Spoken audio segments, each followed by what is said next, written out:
Hey guys, welcome to resource point. आज अभी हम लोग डिस्कस करने वाले वीज़ एंड आईएएस की करंट अफेयर्स, जो कि हम लोग यहाँ पे अप्रैल मंथ की देख रहे हैं। तो हमारी यहाँ पे polity, international relations and economy complete हो चुकी है। आज हम लोग फोर्थ पार्ट पे आए हैं, जो कि सिक्योरिटी है।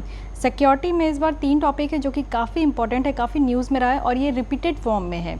इट मीन्स कि पिछले मुझे लगता है कि कई महीनों से और लास्ट 2 ईयर्स से, जब से मैं वीज़ा एंड आईएएस के करंट अफेयर्स डील कर रही हूँ, तब से कई बार इस टॉपिक को डील कर चुकी हूँ, क्योंकि हर बार इसमें अमेंडमेंट हो रहा है, कुछ न्यू केसेस निकल कर आ रहे हैं। तो इसको बार बार हम लोग यहाँ पे डिस्कस करें और हर बार आपको कुछ न्यू एंगल पता भी चल रहा है, कुछ न्यू इन्फॉर्मेशन ऐड ऑन हो रहे हैं, कुछ न्यू नोट्स भी आपके क्रिएट हो पा रहे होंगे। तो इसलिए ये तीनों टॉपिक जो है कुछ नया नहीं है, लेकिन इस सिक्योरिटी पॉइंट ऑफ व्यू से काफ़ी इंपॉर्टेंट है। तो सबसे पहले जो मोस्ट इंपॉर्टेंट आर्टिकल है वो हम लोग यहाँ पे देखने वाले, ये है crypto currency crimes. Crypto currency के बारे में ना जाने मैंने कितनी आर्टिकल्स डील की हैं, तो अब समझते हैं कि क्रिप्टो करेंसी से रिलेटेड क्राइम्स भी हो रहे हैं। तो इसको समझना बहुत ज़्यादा इंपॉर्टेंट है। बहुत ही अच्छी आर्टिकल है ये, बहुत ही थोड़ी लेंदी है, तो इसमें थोड़ा टाइम लगेगा, बट एक एक एंगल को समझते हुए हम लोग चलेंगे।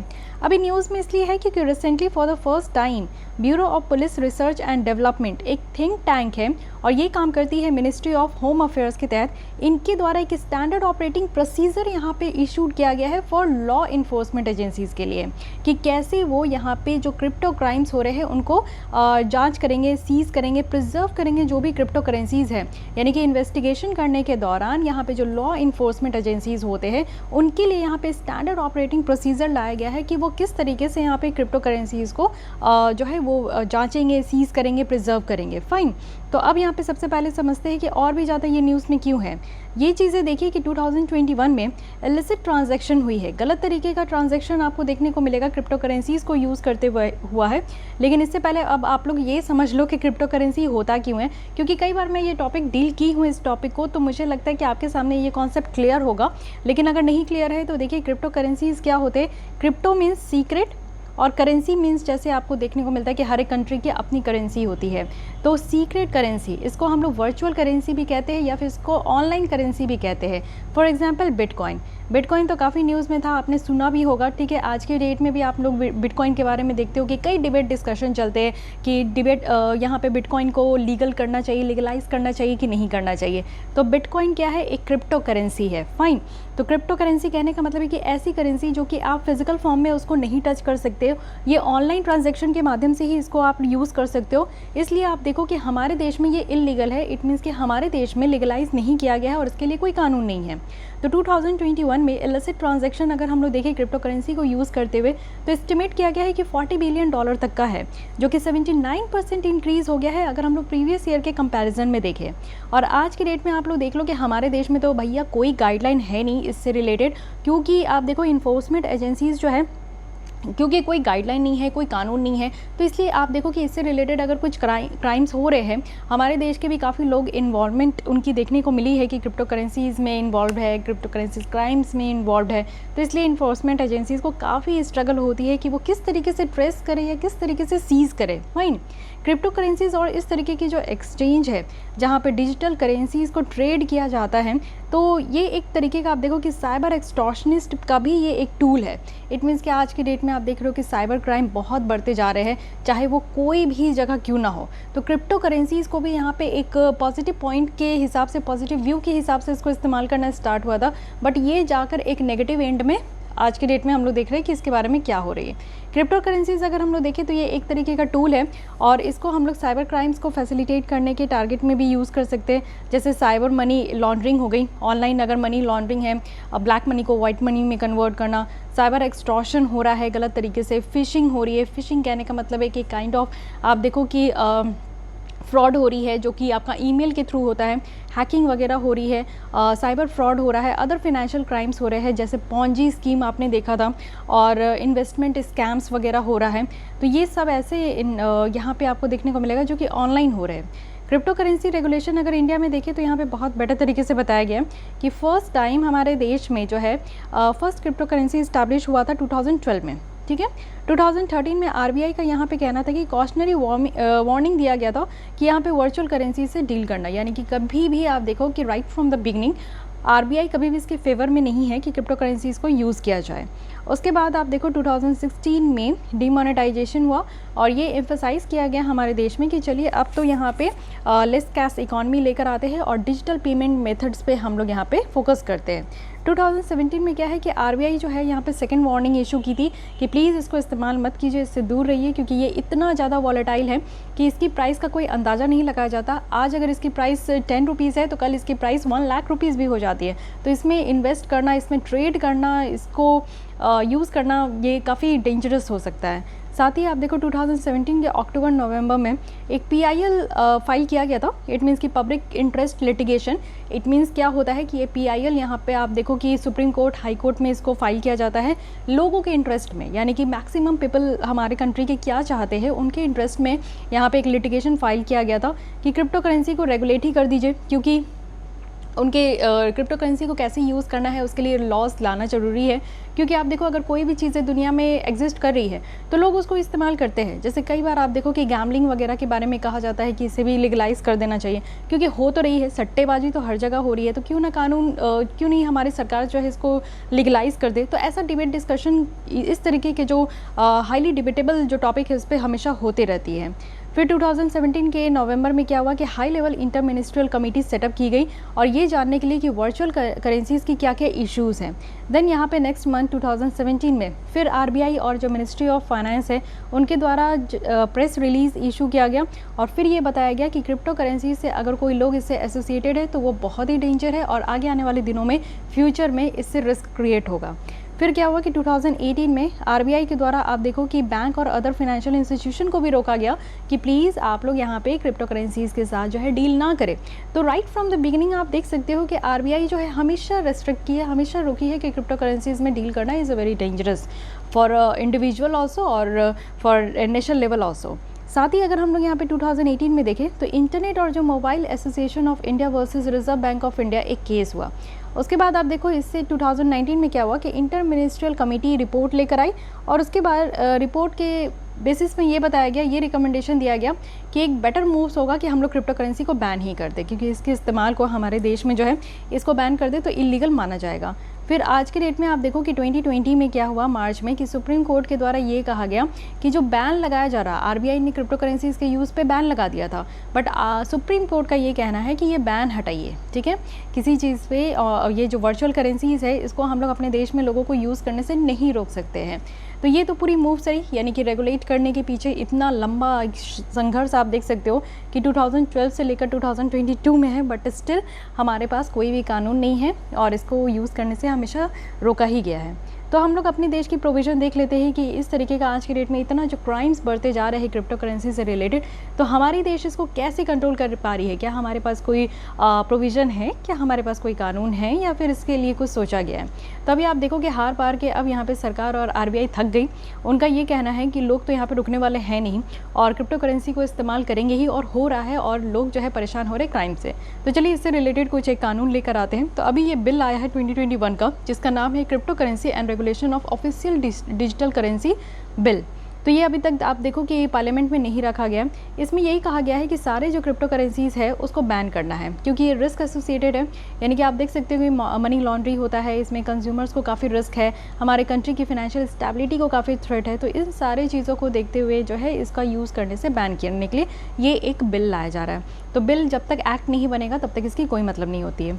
इसके अलावा आप देखो कि हमारे देश में एक prevention of money laundering act है, यानी कि ब्लैक मनी को वाइट मनी में कन्वर्ट करने के लिए, या फिर ह्यूज यहाँ पे इन्फ्लोज हो रहा है मनी को, तो उसको रोकने के लिए हमारे यहाँ कानून है। अगर हम लोग यहाँ पे prevention of money laundering act के प्रोविज़न देखें तो इसको यहाँ पे ईडी के द्वारा यूज़ किया गया कि ऑफेंडर्स को प्रोसिक्यूट करने के लिए, जो कि 2020 में है। और इससे क्या है कि फॉरेन रिलेटेड जो कंपनीज़ है उसको फैसिलिटेट करे कि ज़्यादा से ज़्यादा प्रोसीड ऑफ क्राइम्स जो है वो यहाँ पे आपका लॉन्डर हो, जिसमें कि जो मनी यहाँ पे क्रिप्टो करेंसी से जनरेट हो रहा है उसको कन्वर्ट करना या फिर फॉरेन कंट्री में ट्रांसफ़र कर देना। तो ये सारी चीज़ों को यहाँ पर रोका जाता है। साथ ही हमारे देश में तो आप देखो इंडियन पीनल कोड है 1860 का, जिसमें आईपीसी में आप देखो कि सेक्शन 420 है जो कि पेनलाइज कर रहा है साइबर क्राइम को। So this is again very very important, क्योंकि 420 जो है फ्रॉडिज्म के बारे में बात करता है कि किसी भी तरीके का अगर आप फ्रॉड कर रहे हो तो 420 के तहत डाला जाएगा। तो अगर साइबर क्राइम भी हो रहा है, जैसे कि आप देखो कि बोगस वेबसाइट, बहुत सारे ऐसे वेबसाइट्स है जहाँ पे आप रिच करोगे ना, किसी और मकसद के लिए आप वो वेबसाइट पे रिच कर रहे हो बट वहाँ पे कुछ और ही चल रहा है, ठीक है। तो इसलिए उस तरीके के जो बोगस वेबसाइट्स बनाए जाते हैं वो भी इसी में आता है। साइबर फ्रॉड हो गया, जैसे कि आप देखो कि पासवर्ड वगैरह आपका चोरी हो जाता है, तो ये सब पनिशेबल है और इसके लिए 7 ईयर्स की जेल टर्म भी है, साथ ही साथ कुछ भुगतान भी करना पड़ेगा, इट मीन्स कि फ़ाइन भी देना पड़ेगा। तो आप समझ सकते हैं कि साइबर क्राइम को आज की डेट में हमारे इंडियन पीनल कोड के तहत सेक्शन 420 में इसको पेनलाइज किया गया है। बहुत ही अच्छी बात है।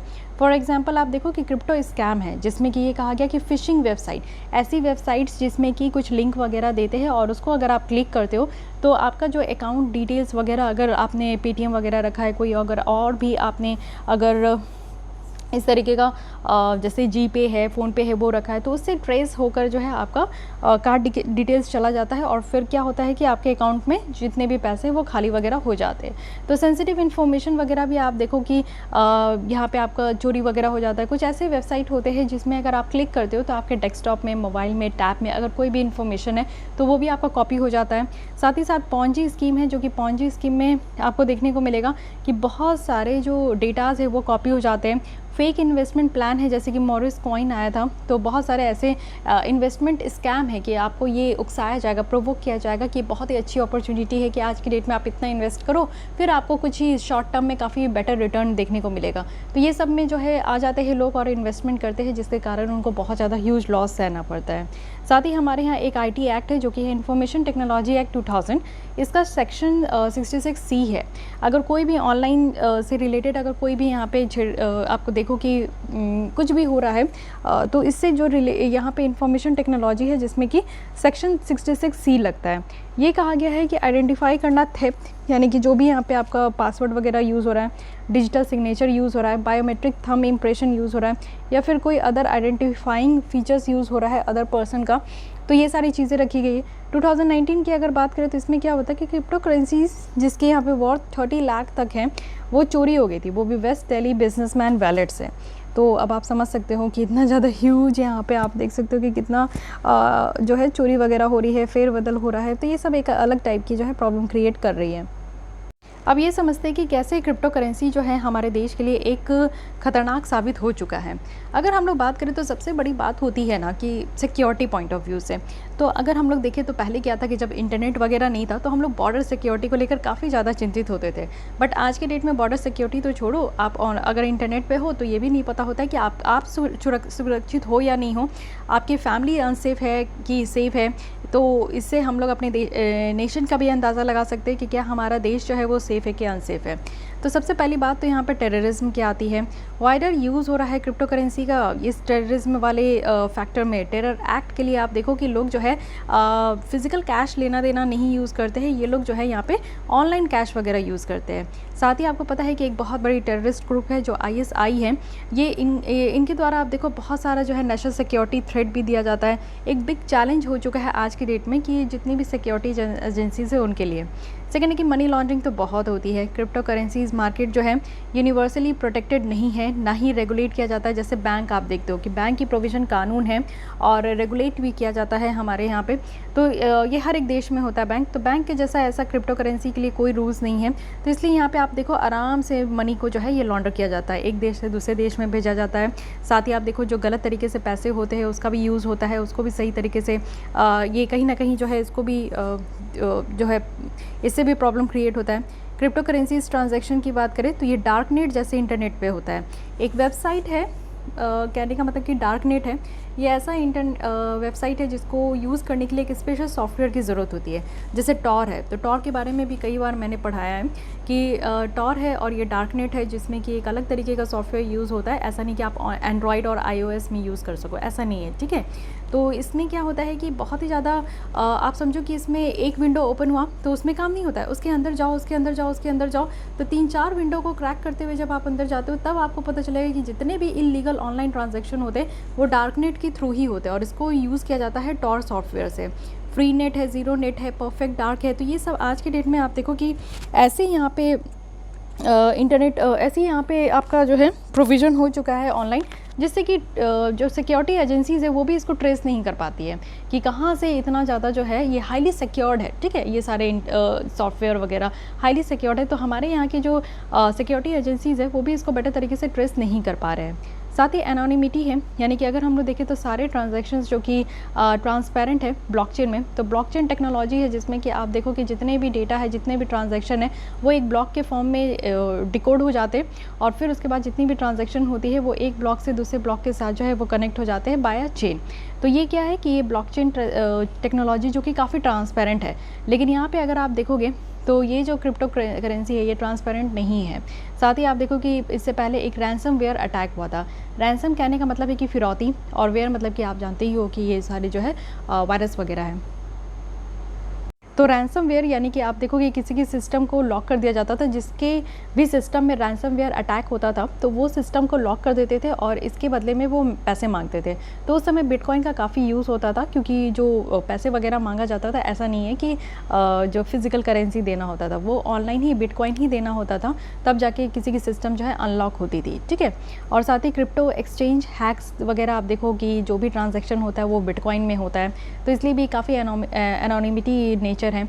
एक्सटॉर्शन और जो रैंसमवेयर है ये काफ़ी ज़्यादा न्यूज़ में है।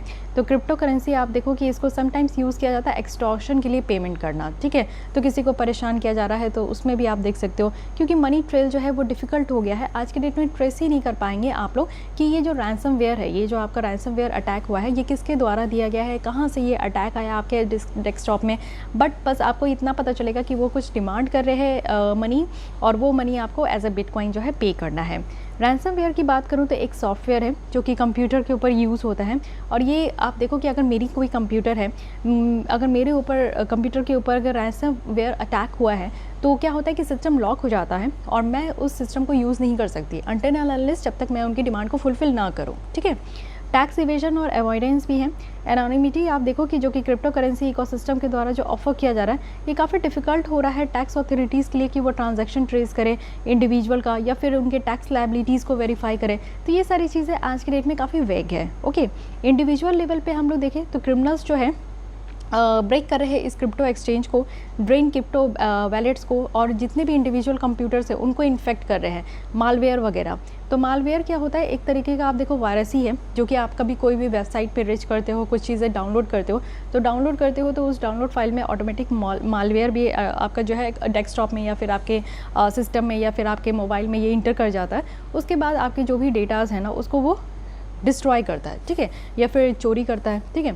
तो क्रिप्टो करेंसी स्टिल हो रही है, साथ ही साथ जो पर्सनल इन्फॉर्मेशन और डेटा है वो भी स्टिल हो जाता है। तो ये मालवेयर का काम ही यही है कि आपके जो भी इन्फॉर्मेशन है आपके डेस्कटॉप में, आपके मोबाइल में, तो वो सब कॉपी कर देता है, वो सब चोरी कर देता है, ठीक है। इन्वायरमेंट की अगर हम लोग बात करें तो क्रिप्टो माइनर्स हैं जो कि काफ़ी सोफिस्टिकेटेड है, एनर्जी इंटेंसिव मशीन्स है जो कि कॉम्प्लेक्स जो एल्गोरिथम है उसको सॉल्व कर रहे हैं in exchange for crypto currency. तो क्रिप्टो करेंसी एक्सचेंज हो रहा है, उसके बदले में यहाँ पे काम भी किया जा रहा है, ठीक है। उसके बाद अदर्स अगर हम लोग देखें तो काफ़ी इन्वेस्टमेंट रिस्क है, रिस्क जो कि यहाँ पे डिजिटल करेंसीज़ के साथ एसोसिएटेड है। तो ये डिफरेंट स्टेक होल्डर्स के साथ वैरी भी कर रहा है।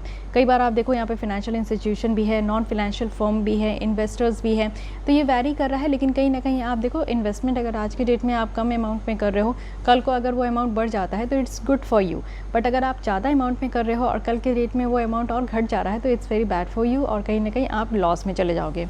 रेगुलेटरी की अगर हम लोग बात करें तो कंट्री जो है वो यहाँ पे करेंसी का यूज़ को रोक तो सकती है, और साथ ही साथ ट्रांजैक्शन को भी यहाँ पे ब्रेक कर सकते हैं, जो एंटी मनी लॉन्ड्रिंग रेगुलेशन है।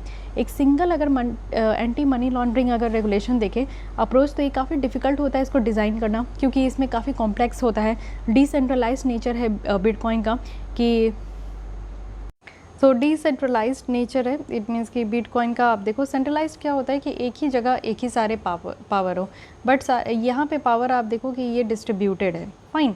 तो ये सारे आप देखो कि आज की डेट में इसलिए है कि काफ़ी ज़्यादा हमारे देश को ये एक थ्रेट पहुंचा रहा है क्रिप्टो करेंसी।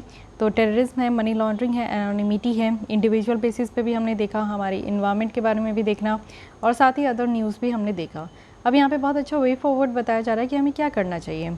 इंडिविजुअल एक क्रिप्टो वैलेट हो, यानी कि एज़ पर जो BPRD यहाँ पे गाइडलाइन लेकर आई है, इनका कहना है कि लॉ इन्फोर्समेंट एजेंसीज़ जो है अपना खुद का एक क्रिप्टो वैलेट यूज़ करें, जिससे कि वो जितनी भी वर्चुअल डिजिटल एसेट्स को सीज़ करते हैं ना, जब्त करते हैं, तो उसको स्टोर करने के लिए। तो वैलेट आप समझ ही रहे हो कि आप लोग जो है अपने पेटीएम वैलेट वगैरह में पहले से ही पैसे रखते हो अगर आप लोग को कहीं पे करना हो। तो इसी तरीके से कहा गया है कि जो वर्चुअल डिजिटल एसेट को अगर आप लोग सीज़ करते हो तो उसको कहाँ रखना है, तो इसलिए एक वैलेट बना लीजिए और इनको जो है क्रिप्टो एक्सचेंज के साथ लायबल कर लीजिए, जिससे कि जो सस्पेक्ट वैलेट है उसको ब्लॉक किया जा सके, उसको फिर कोई छेड़छाड़ नहीं कर सके। साथ ही प्रॉपर रेगुलेशन तो होनी चाहिए, रेगुलेटरी और फाइनेंशियल बॉडीज़ जो है वो डेवलप करें अपनी रेगुलेशन को, जिससे कि कोई भी रिस्क वगैरह अगर यहाँ पे क्रिप्टो एसेट इंडस्ट्री से रिलेटेड है तो वो मिनिमाइज़ हो सके और कंप्लाइंसेस यहाँ पे इंक्रीज़ हो। फॉर एग्जांपल आप देखो कि फाइनेंशियल इंस्टीट्यूशंस जो है वो कुछ मेजर्स भी इंप्लीमेंट कर सकते हैं, जो भी यहाँ पे फाइनेंशियल एक्शन टास्क फोर्स के द्वारा यहाँ पे रिकमेंड किया गया था।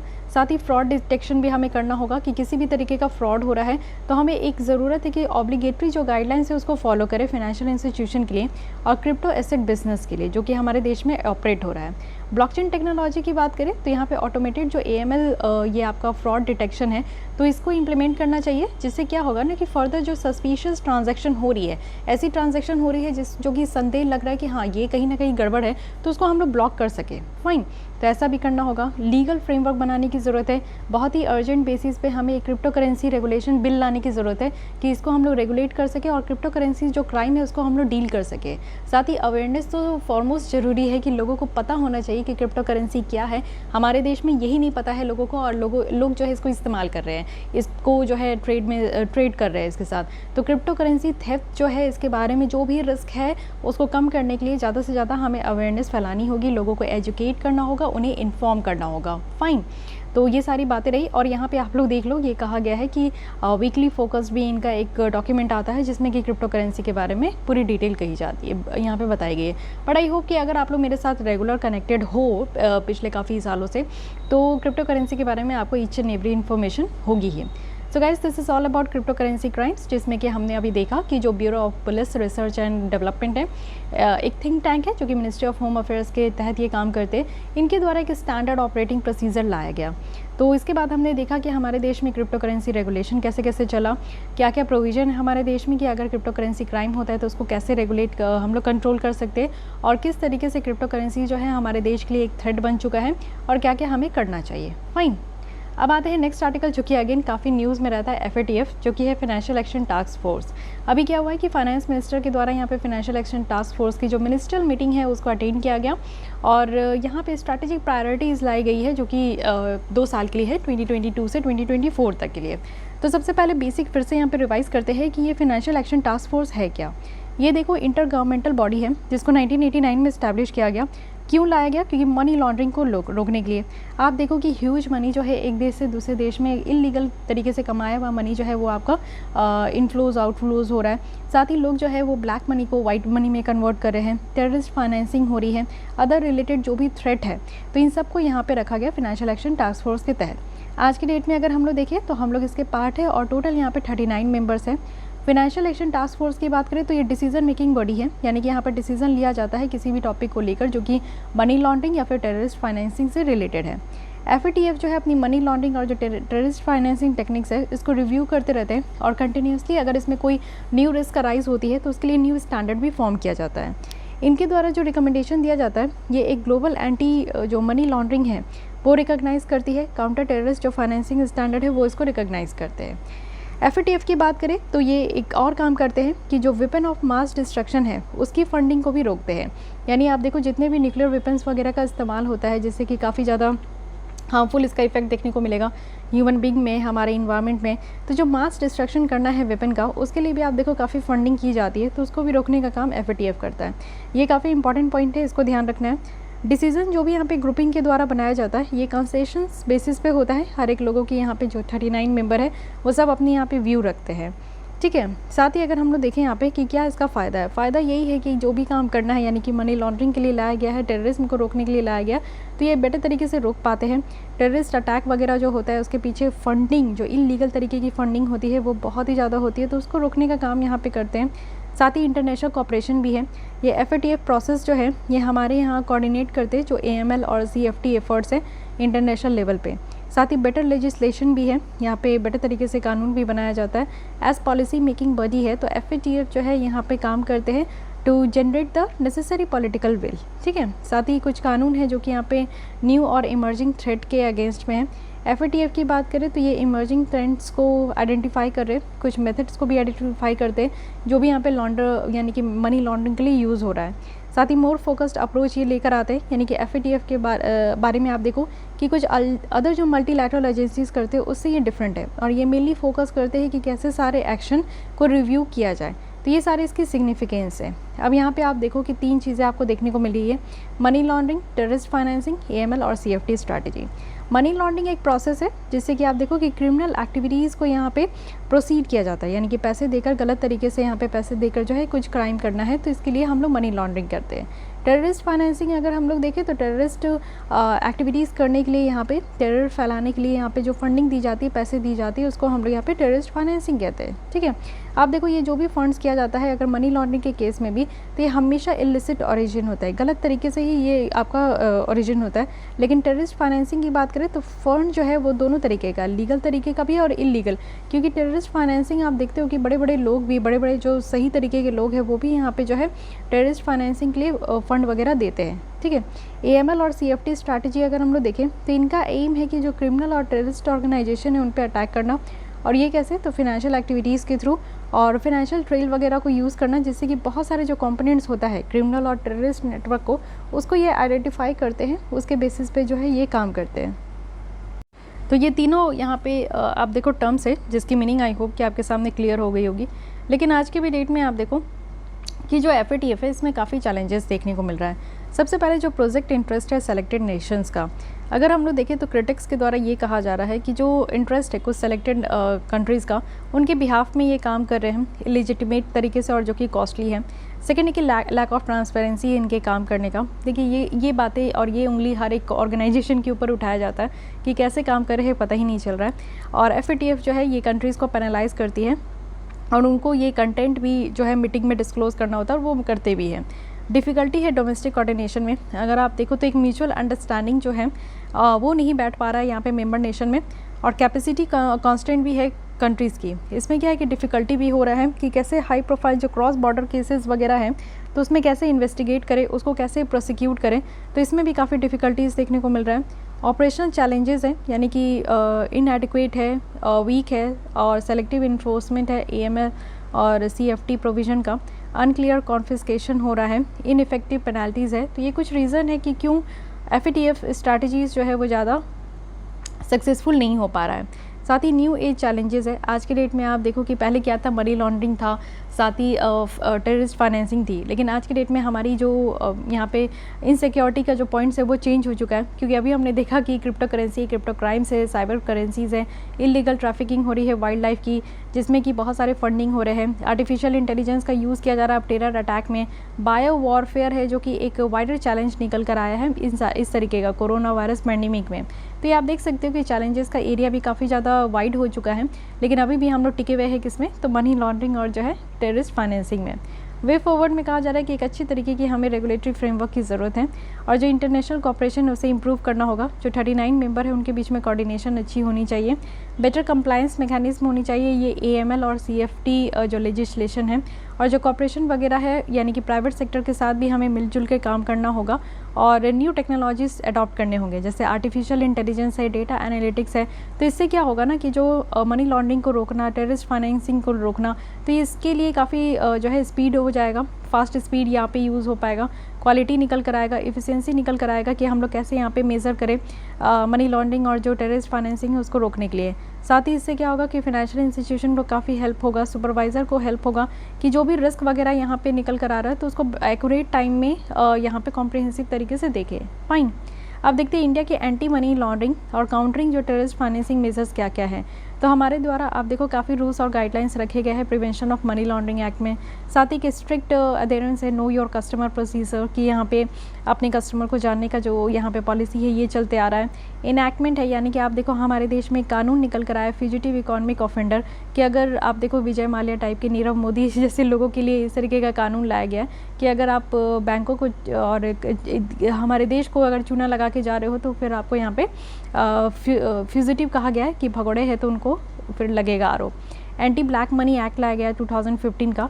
न्यू कंप्लायंस रिजिम यहाँ पे फाइनेंशियल इंटेलिजेंस जो यूनिट है बैंक के लिए, अदर फाइनेंशियल इंस्टीट्यूशन के लिए, तो उनके लिए लाया गया है। फाइन, अब देख लेते हैं कि स्ट्रैटेजिक जो प्रायोरिटीज़ है इस बार 2022 से 24 तक, तो ये क्या क्या है। सबसे पहले जो FATF की ग्लोबल नेटवर्क है उसको स्ट्रेंथन करना होगा।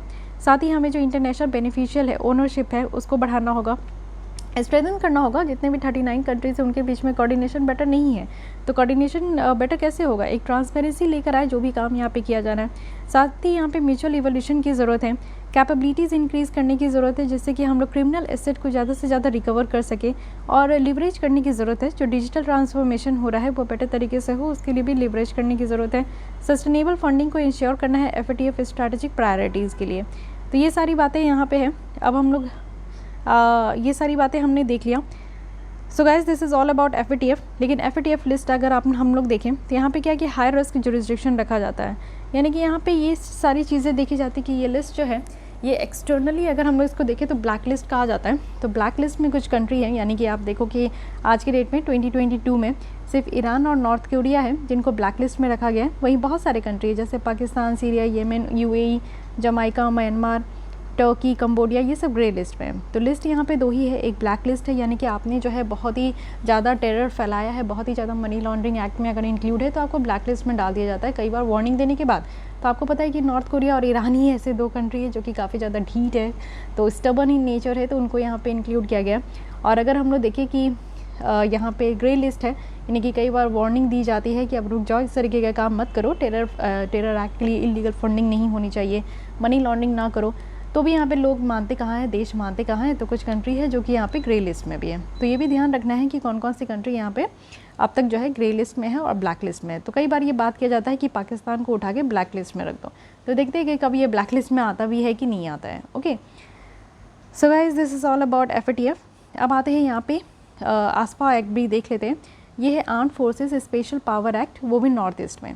तो ये देखिए रिसेंटली क्या हुआ है कि यूनियन गवर्नमेंट के द्वारा पार्शली विड्रॉ किया गया है। कहाँ से, तो 3 नॉर्थ ईस्ट स्टेट से, और ये पार्शली यानी कि पूरे आप देखो कि आसाम, नागालैंड और मणिपुर यहाँ पे पूरी तरीके से आसपा लगा हुआ था AFSPA, ये armed forces special power act है, ठीक है। तो ये तीनों स्टेट में लगी हुई थी, लेकिन पार्शली इसको विड्रॉ कर लिया गया, यानी कि 50-50 इसको ख़त्म कर दिया गया।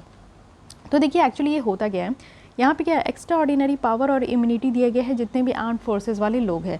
इट मीन्स कि यहाँ पे एक्स्ट्रा ऑर्डिनरी पावर है इनके पास, ठीक है।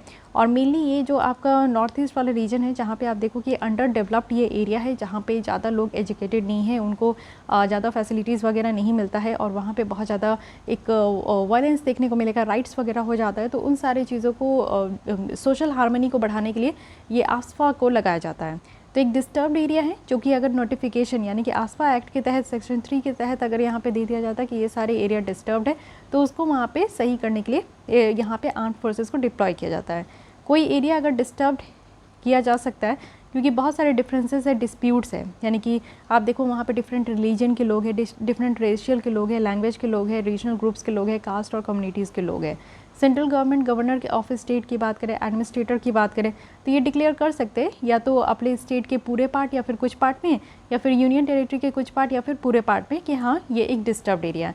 तो डिस्टर्ब्ड एरिया को यहाँ पे डिक्लेयर करने का अधिकार किसके पास है, तो सेंट्रल गवर्नमेंट के पास तो है ही, साथ ही आप स्टेट के गवर्नर के पास है, और स्टेट के गवर्नर के पास है, और यूनियन टेरिटरी के एडमिनिस्ट्रेटर के पास है।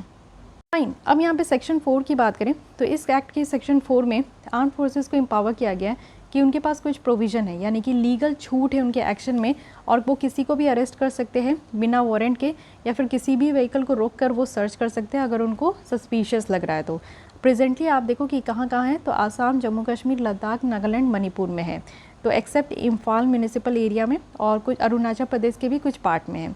जम्मू कश्मीर और लद्दाख में ये लाया गया था जब से कब से, तो 1990 में, ठीक है। तो नॉर्थ ईस्ट में अगर हम लोग बात करें तो प्रॉब्लम क्या है, इंसर्जेंसी बहुत है नागालैंड में, तो नागालैंड वाले एरिया में इसको रखा गया है। और इम्पोजिशन है मणिपुर में, तो मणिपुर में आप देखो 1958 में जो है 3 नागा डोमिनेटेड डिस्ट्रिक्ट यहाँ पे इम्पोज किया गया था। तो फिर उसके बाद यहाँ पे लाया गया हमारे AFSPA को।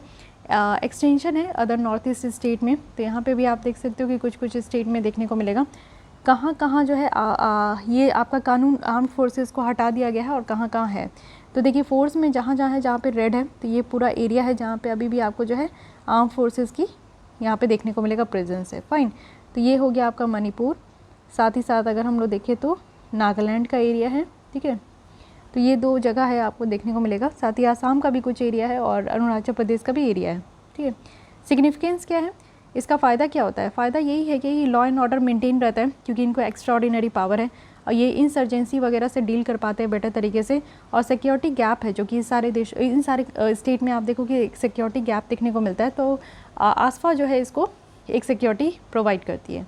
रीज़न क्या है कि AFSPA के अगेंस्ट में बहुत ज़्यादा यहाँ पे इसका अपोजिशन होता है, क्योंकि आप देखो यहाँ पे जो आर्म फोर्सेस है उनको इतना ज़्यादा पावर दे दिया गया है कि आप किसी को भी अरेस्ट कर लो ऑन सस्पिशियस बेसिस पे, किसी की भी गाड़ी रोक लो, चेक कर लो।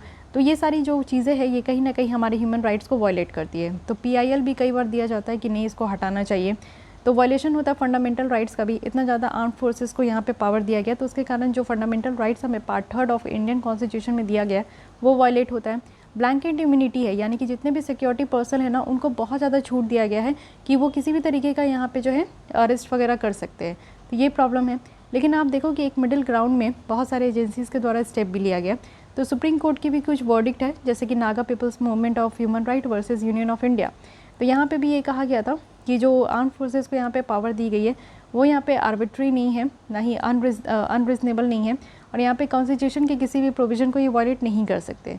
साथ ही 2016 की जजमेंट थी जिसमें कि ये कहा गया है कि आर्म फोर्सेस और police not to use excessive और रिलेटिवली फोर्स, यानी कि ज़्यादा से ज़्यादा अपना ये फोर्स यूज़ नहीं करेंगे, यानी कि बल यूज़ नहीं कर सकते।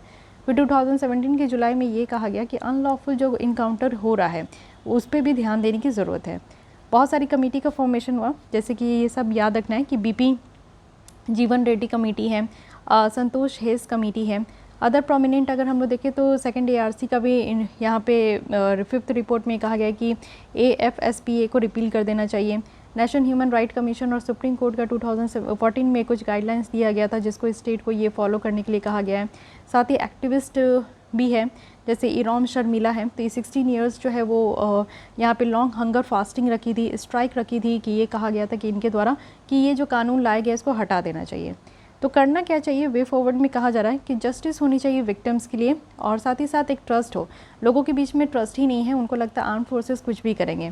साथ ही केस बाय केस बेसिस से ये एप्लीकेशन होना चाहिए। तो गवर्नमेंट को यहाँ पे कंसीडर करना चाहिए कि कहाँ पे AFSPA को हटाना है, कहाँ इम्पोज करना है, ठीक है। तो एप्लीकेशन बेसिस पे होना चाहिए, और जो लोकल लेवल कानून है, ऑर्डर है, उसको और ज़्यादा मजबूत करें, और जो नॉर्मलसी है उसको इंश्योर करने की यहाँ पे कोशिश की जाए।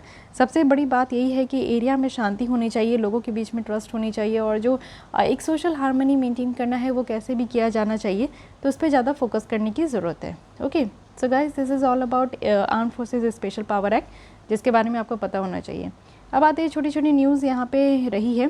तो फर्स्ट है कि India 3rd highest military Splendor. तो देखिए कि कुछ फाइंडिंग से ये पता चला है, एक डेटा यहाँ पे सिपरी के द्वारा लाया गया है। सिपरी क्या है? Stockholm International Peace Research Institute. ये एक इंडिपेंडेंट इंटरनेशनल इंस्टीट्यूट है जो कि यहाँ पे देखती है कि कितने कंट्री में कॉन्फ्लिक्ट है, आर्मामेंट्स है, और कितने कंट्री अपने देश में जो है आर्म्स वगैरह रख रहे हैं। तो वर्ल्ड मिलिट्री स्पेंडिंग के द्वारा कहा गया कि 2021 में जो यहाँ पे मिलिट्री स्पेंडिंग है वो बढ़ते जा रही है, यानी कि जो देश है वो अपने मिलिट्री परचेज में ज़्यादा से ज़्यादा ध्यान लगा रहे हैं। और 5 लार्जेस्ट जो स्पेंडर्स है उसमें हमारा नाम भी है, यानी कि आप देखो US, चाइना, इंडिया, UK और रशिया है। डिफेंस स्टार्टअप्स के लिए स्कीम भी है, यानी कि मिनिस्ट्री ऑफ डिफेंस के द्वारा यहाँ पे लाया गया है कि डिफेंस स्टार्टअप्स, तो इसको डेफ कनेक्ट कहा गया 2.0। इसका एम है कि जितने भी इनोवेटर्स और इन्वेस्टर्स है इंडिया लीडिंग इंडस्ट्री से डिफेंस सेक्टर में, उनको अट्रैक्ट करना। तो ये फॉलोइंग कुछ स्कीम्स है जिसको कि यहाँ पे लॉन्च किया गया है। तो ये आप देखो, innovation for defence excellence prime है, IDEX है। इसमें है कि जो भी प्रोजेक्ट है जिसकी यहाँ पे कॉस्ट 1.5 करोड़ से बियॉन्ड है 10 करोड़ तक, तो वैसे स्टार्टअप्स को हेल्प करना है। साथ ही 6th defence India startup challenge है, तो इसका भी एम है कि जो स्टार्टअप्स है, MSME सेक्टर्स हैं, उनको भी हेल्प करना है। साथ ही साथ अगर हम लोग देखें तो प्राइवेट सेक्टर पार्टिसिपेशन का डिफेंस सेक्टर में क्या फ़ायदा है, तो सबसे पहला फ़ायदा है कि प्राइवेट सेक्टर आते हैं तो अपने साथ पैसा लेकर आते हैं, पंक्चुअलिटी लेकर आती है, ठीक है। और पंक्चुअलिटी कहने का मतलब है कि जो टाइम बाउंड मैनर में प्रोजेक्ट को कंप्लीट करना है वो कर पाते हैं। एक हाई मेंटेनेंस भी यहाँ पे होता है, यूथ को भी यहाँ पे मदद मिल पाएगा कि वो इंडिया के डिफेंस नीड्स में हेल्प कर सके। अदर मेजर्स भी आप देख सकते हो, सृजन पोर्टल्स वगैरह है MSME स्टार्टअप्स इंडस्ट्री के लिए। एरोस्पेस एंड डिफेंस पॉलिसीज़ है, जो offset policy defence acquisition procedure है उसमें भी आप देखो कि यहाँ पे रिफॉर्म किया गया है। Fine. New cyber security guidelines लाई गई है। CERT-in हमारे देश में है, यानी कि Indian computer emergency response team है। इनके द्वारा कुछ डायरेक्शन लाया गया है इंफॉर्मेशन सिक्योरिटी प्रैक्टिस के लिए, और ये कहा गया है सर्ट के द्वारा कि 3-fold इंक्रीज़ हो चुका है जो भी इंसिडेंट यहाँ पे साइबर क्राइम से रिलेटेड है। ठीक है, तो इस पे ध्यान रखिएगा। अभी देखिए इससे रिलेटेड भी बड़ी यहाँ पे न्यूज़ आएगी तो उसको भी हम लोग देखेंगे। साथ ही अगर हम लोग देखें तो देखिए बहुत सारे कानून हैं हमारे देश में साइबर सिक्योरिटी को इम्प्रूव करने के लिए। यहाँ पे देखिए क्या क्या स्टेप लिया गया। तो ये सब है साइबर सिक्योरिटी पॉलिसी, यहाँ पे 2013 का है, 14 का है, 20 का है, तो ये सब ध्यान रखना है। National cyber security index incident response exercise है, ये NCX इंडिया है जिसका एम है कि सीनियर मैनेजमेंट और टेक्निकल पर्सनल जो भी सरकार के और क्रिटिकल सेक्टर ऑर्गेनाइजेशन के, उनको यहाँ पे ट्रेन करना है। ठीक है, साथ ही अगर देखिए कौन कौन से एक्सरसाइज न्यूज़ में है, तो फर्स्ट है लैमिटिए 2022, ये इंडिया और सिचुअलीज़ के बीच में। वरुणा है जो कि इंडिया और फ्रेंच नेवीज़ के बीच में। इंडियन नेवल शिप वाकशीर है, तो ये देखिए वाकशीर 6th और लास्ट ये सबमरीन है प्रोजेक्ट 75 का। तो प्रोजेक्ट 75 में यहाँ पे टोटल 6 सबमरीन बनानी थी, जो कि लास्ट है, जो कि बन के तैयार है। ये डीजल अटैक सबमरीन है और ये सी डिनाइल में और साथ ही साथ डिनाइल वॉरफेयर में भी ये आपका एक्सेस किया जा सकता है, तो अच्छी बात है। इसी के साथ आप देखो 75 जो है ये one of the 2 line of submarines है, और इसमें आप देखो कालवरी, खांदरी, खरांज, वेला ये सब कमीशन किया जा चुका है। ठीक है, पिनाका मिसाइल सिस्टम है, तो पिनाका MK1 है, रॉकेट सिस्टम है, और पिनाका ये एरिया डिनाइल म्यूनिशन है, रॉकेट सिस्टम है। ठीक है, तो सक्सेसफुली ये टेस्ट फायर्ड हो गया है, अच्छी बात है। पिनाका क्या है, ये मल्टी बैरल रॉकेट लॉन्चर है। ठीक है, साथ ही हेलिना है, हेलिना क्या है, तो हमारे यहाँ का ये एंटी टैंक गाइडेड मिसाइल है, हेलीकॉप्टर लॉन्च किया गया है ये। और हेलिना क्या है, हेलीकॉप्टर बेस्ड ये नाग है, तो ये 3rd जनरेशन है, फायर एंड फॉरगेट, यानी कि एक बार सेट कर दो और ये अपने से जो है जो टाइम आएगा उसमें ये जो है फायर हो जाएगा, फायर करके इसको भूल जाना है। ये all weather day and night ये कैपेबिलिटीज़ है इसमें, और ये डेवलप किया गया है DRDO के द्वारा।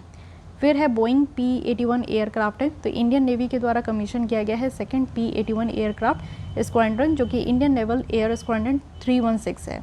ये एक multi mission patrol aircraft P-8A Poseidon है, एक multi role long range maritime reconnaissance anti submarine ये वॉरफेयर है। ठीक है, साथ ही देखिए तो डोनियर एयरक्राफ्ट फ्लाइट है, तो मिनिस्ट्री ऑफ सिविल एविएशन के द्वारा लॉन्च किया गया है फर्स्ट कमर्शियल फ्लाइट, जो कि मेड इन इंडिया का है।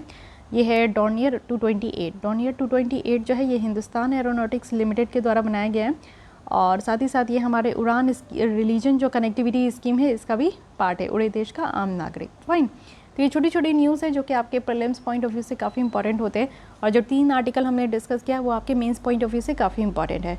तो गाइस यहाँ पे हमारे सिक्योरिटी का लेसन कंप्लीट होती है। नेक्स्ट स्टार्ट करेंगे एनवायरनमेंट, और धीरे धीरे जो भी टॉपिक यहाँ पे बची है उसे भी हम लोग कंप्लीट करते जाएंगे।